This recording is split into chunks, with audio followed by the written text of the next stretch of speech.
Welcome back to Beyond the Bag. Today we are going to be making cold brew ginger tea with fresh ginger. This is the sequel to my last video where we looked at making hot tea with ginger. This time around we are going at things from another thermal situation.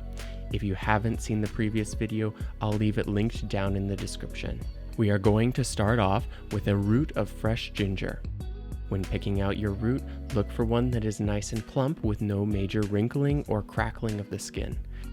The exterior of the root should also have a fairly even color.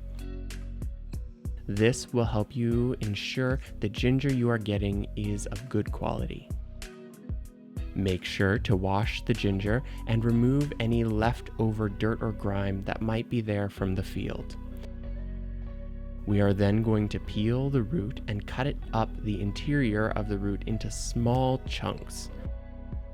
This is going to increase the surface area of the ginger and help us extract as much gingerol as we can.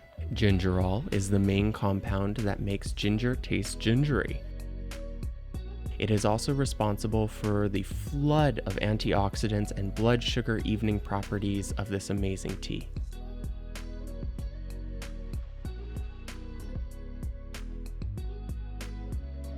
Once you have finished chopping up the ginger, discard the peelings and we'll move on to start the cold brew.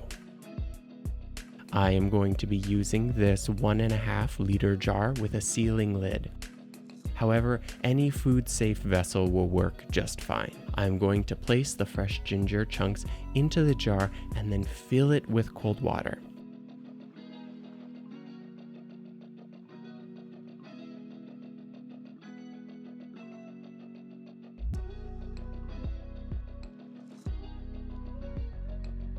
This is going into the fridge for at least overnight.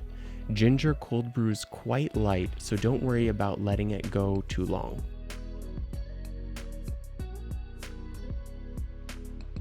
This is perfect for the warmer months of the year or when you are in the mood to switch things up. Give it a try and let me know what you think down in the comments below, and I'll see you next time. Cheers. Thanks for watching. If you liked the video, please give us a thumbs up. Don't forget to subscribe so you won't miss any of our future videos. You can also find additional content on our social media and blog.